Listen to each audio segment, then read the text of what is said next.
Okay, my chicken stock is ready to be strained. And I'm going to do the first straining just by taking the large chunks out.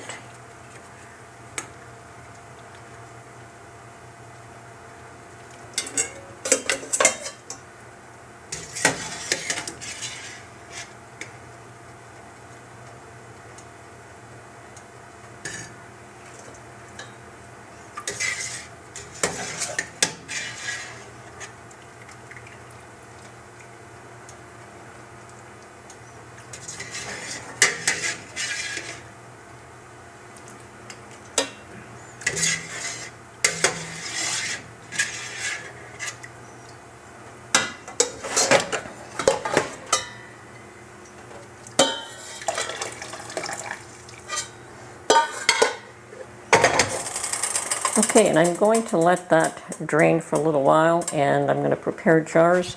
And once again, this is not being canned. If it was being canned, I would prepare different lids, but I'm just going to use my plastic lids because this batch is going in the refrigerator.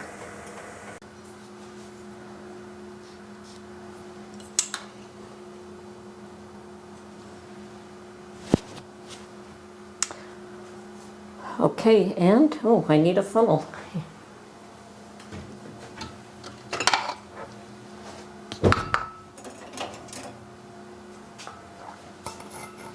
Okay, so from here I'm going to use a funnel and a strainer to strain out any extra bits that I would not have caught with the initial strainer. And let me get this jar close. And I'm stirring this up so that there's probably equal amount of fat in each jar, and when they go in the refrigerator they cool, and Mark can definitely remove the fat from the top if he chooses to do so. This method makes less work for me, and it's just as convenient for him because he likes it in the pint jars.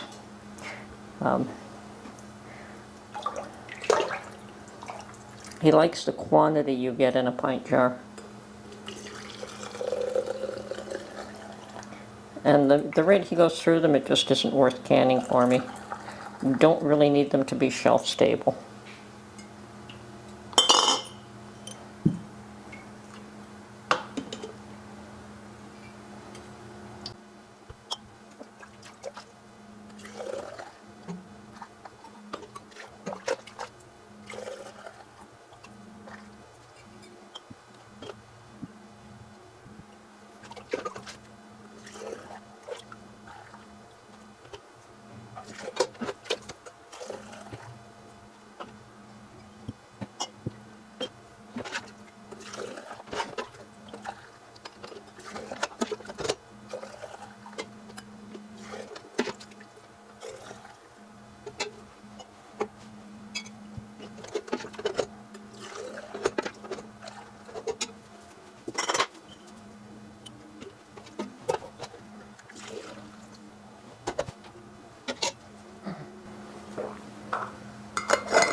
And I got extra jars this morning, but then a lot of it is the fact that usually every morning I try to get Mark to take his stock out of the pot when I'm making it, but he had one in the fridge, the last one that he wanted to use up, and it's good to rotate stock anyway. So this is fresh for the next little while. He's got 3, 6, 9, 11 jars. Normally I get between 10 and 9 if he takes one, so 11 is actually correct. So I'm going to let these cool for a little while before I put them in the refrigerator. Certainly they can go in, but this way they just cool a little slower. Okay.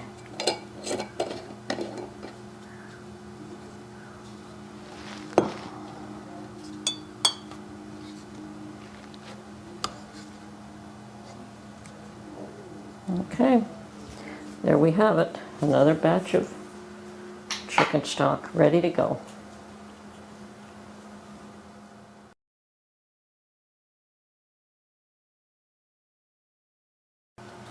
Okay, so today I'm going to make another batch of meatballs, and I've got 4 pounds of ground pork here, but I'm going to mix it up in my KitchenAid mixer, and 4 pounds is a bit too much for it, so I'm going to do 2 at a time.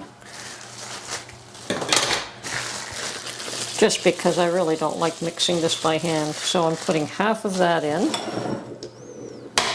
1 egg,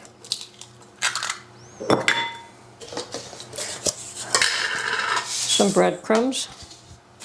I may need more. I've got some grated Parmesan cheese for flavor, some salt. That could be too much, actually.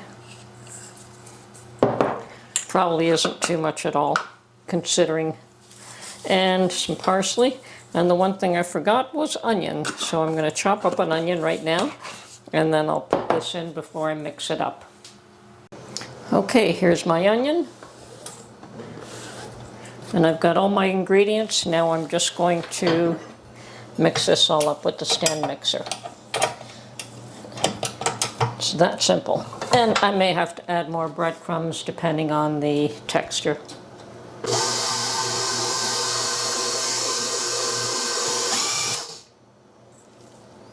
Oh, definitely.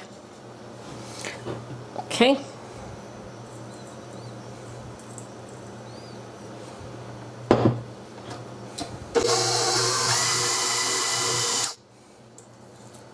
Okay.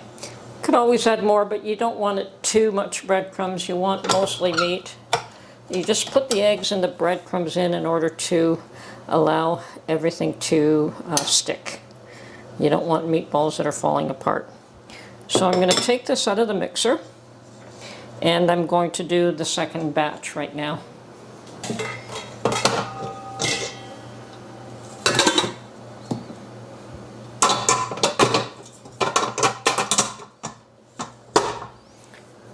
So same process.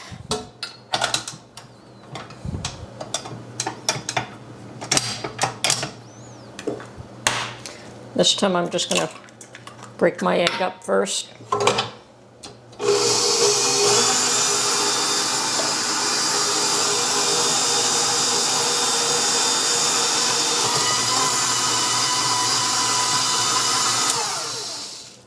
Okay, once again I'm going to add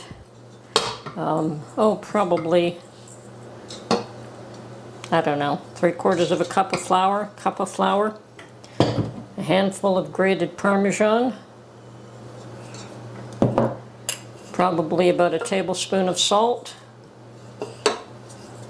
a couple of tablespoons of parsley, and another onion, finely chopped. I don't bother adding garlic to this. I do add garlic when I am making my sauce. So, okay, and we will mix this up.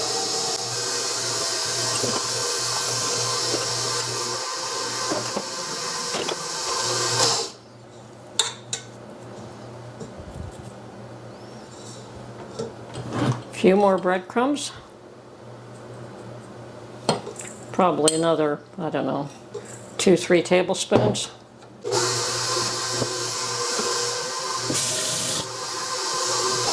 And now to make sure I've got a consistent mixture, I'm going to put this back in and let it mix up. Hopefully it won't spill out of this.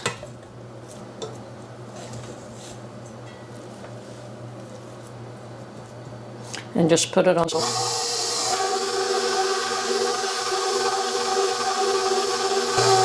That's probably enough.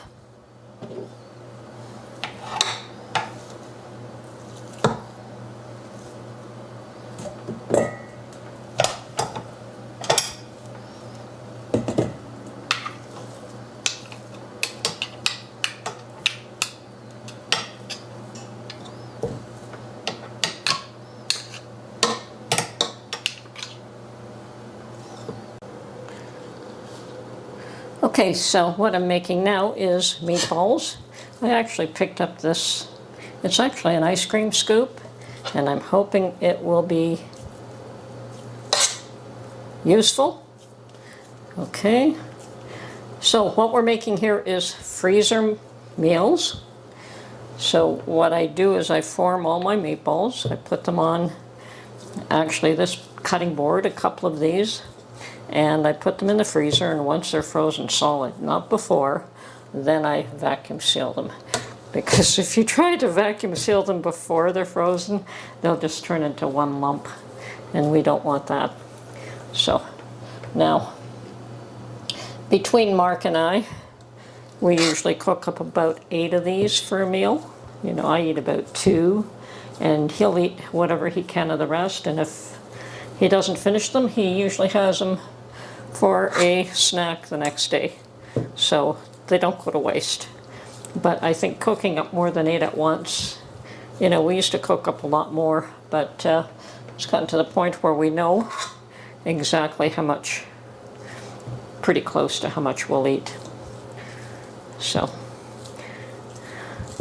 not my favorite chore. Don't like getting hands in meat, but well worth the effort, and I've learned that I prefer to do it like this, all in one, rather than every time we want meatballs to do it individually. That's what I used to do. I used to just make up a small batch then, and I much prefer making up a very large batch, doing the prep work all at once, and then it's a very easy prep meal at that point.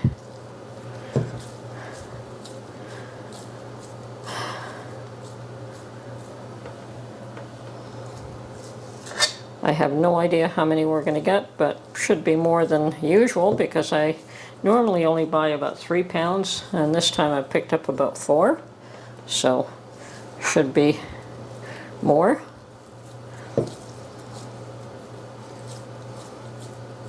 And this is what we do when we want a quick, easy to prepare meal. Because the work's already done ahead of time, so yes, it is quick and easy at that point. Okay, so I'm going to continue along, and when this is done, I'll get back to you. Okay, I'm done making my meatballs. Thank goodness. I really don't enjoy mucking up my hands in meat. I'm all washed up, and these are ready to go in the freezer. And these are quick freezer meals that I put together every once in a while. I always like to have some of these in stock, and this will make 1, 2, 3, 4, 5, 6, almost 7 meals, probably 7 meals. I'm just one short, but I'm sure, I think that there are still some more in the fridge, in the freezer anyway, not a large amount, but there are some there. And yeah, definitely 7 meals, and that's not bad. Mind you, I could say that price-wise, this is probably one of the cheapest meals I could make, but I also use a jar of my pureed tomatoes when I make these, and some pasta, and when we feel up to it, certainly we'll put a salad together as well. So yes, it is a combination of a lot of the things that I make and put together, but it's still a very inexpensive meal. Anyway, this is Tony from her Homestead Skills. I hope you enjoyed my demonstration of how I make meatballs. Perhaps one day I'll make a sauce if I can get Mark out of the kitchen. Anyway, have a good day.